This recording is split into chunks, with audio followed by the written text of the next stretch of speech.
Got an update on Dylan? Yeah, Dylan's ready to go. Great week of practice. How important was it to determine a quarterback early in the week, especially given you're integrating a new play caller? We got reps to all the guys.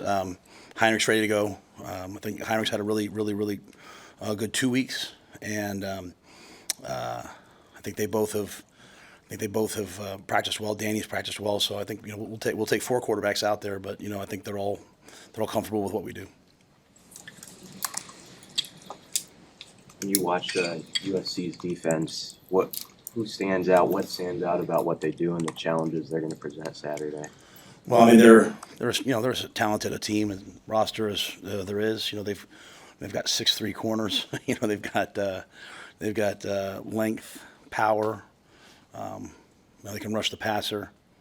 They'll play man, overload the box, take away the run, and force you to throw. Throw the ball against big, long guys who are tremendously talented. So, Coach Lynn's done a really nice job there, and we're gonna have to play our best. What different elements does USC's quarterback bring to their offense? Well, I mean, I think anytime you play against Coach Rhule, one of the great offensive masterminds in football, I mean, you have to first stop the run. Woody Marks, I think, is one of the best backs I've seen in a long time. Tremendous run system that they have, and then they've added in, both with Miller and I'm sure with Jaden as well, added in the ability to pull the ball and run what amounts to triple option. So they're running power and counter gap type schemes to one side and pulling the ball, and quarterback can run it or throw to a guy who's on the perimeter. So very akin to when they had Jalen Hurts when we competed against him at Oklahoma.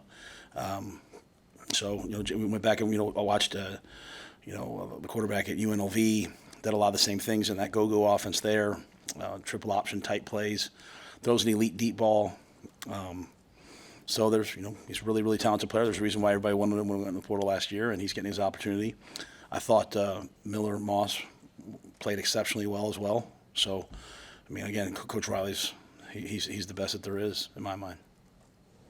Hey, Coach, now that you've had a few practices to kind of sit back and see him at work, how has the players and Dana kind of done with all this?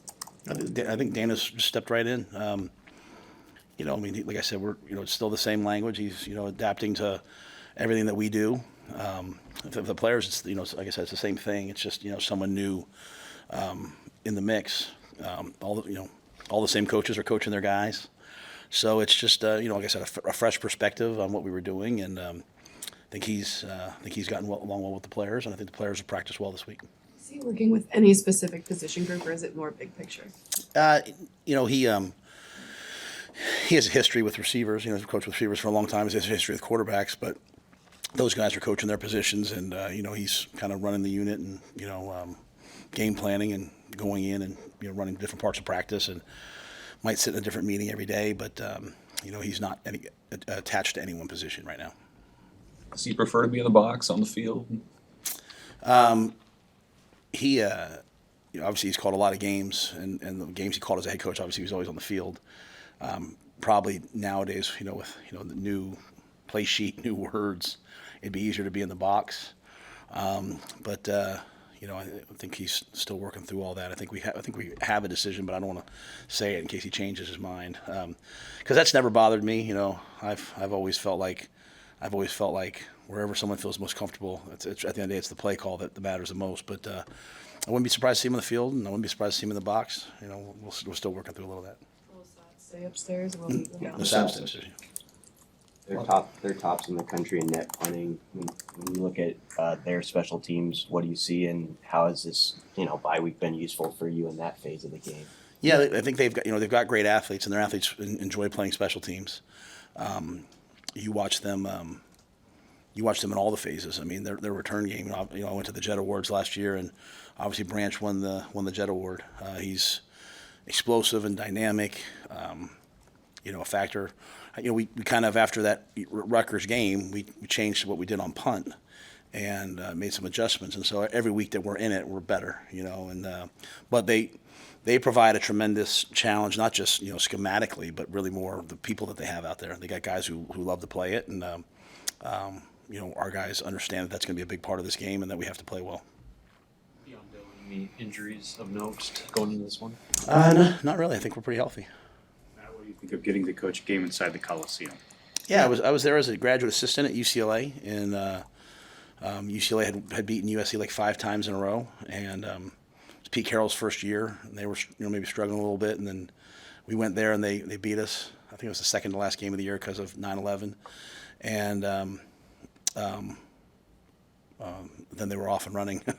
Yeah, I mean it was a great experience the first time being a head coach there. I mean it's an iconic place, a lot of history. Obviously. The recent passing, I think Coach Robinson just passed, right? So I mean, obviously, there's been great coaches, great players. It's the new world of college football, and it's great to be a part of. Matt, when you usually have a whole off season to kind of install a offense, play call, all that, like trying to jam that into 2 weeks, just what kind of adjustments does that take on your end to kind of expedite that? It's really been for me just being very flexible in terms of like, hey, coach, what do you need? Do you need an extra meeting here? Do you need practice this way? Do you need practice there? It's what I've always liked to do. I've never been very rigid with those things. I always liken it to if you're a golfer and you're struggling off the tee, you don't want to go take a chipping lesson. You want to work on your driver. And so, to me, it's always being flexible in the process of what we need, and adapting to Dana and kind of what he needs to get ready, but also then he's obviously adapted to the situation that he's in. But a lot of credit to him. I mean, he didn't have to do this. He didn't have to step in at this point. But I think he sees the challenge in it. He also sees the opportunity, and same thing for us. Obviously, it's a little bit of a challenge, but I see a tremendous opportunity here, and I have to be flexible. He has to be flexible, and it's been fun, to be quite honest with you. It's been a great week, really 2 weeks, just to make this thing work. So, we'll go out there on Saturday, we'll play. What I'm very sure of is that we'll get better every single day. I think it's a really good setup right now. Are there elements of his integration that have been smoother than you thought? I mean, a lot of talk about the challenges. Are there some things that have just been really smooth? I think the whole thing's been smooth. I think the whole thing's been seamless. And I think like the way Sat, Glenn, Garrett, Donnie, EJ, the way that they've made it seamless, because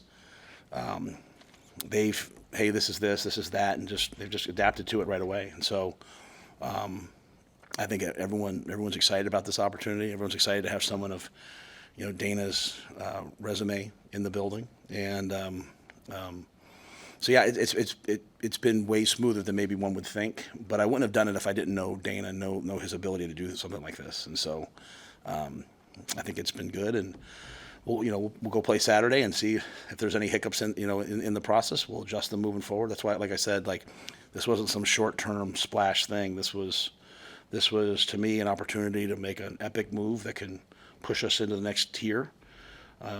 And this is our first game on that push.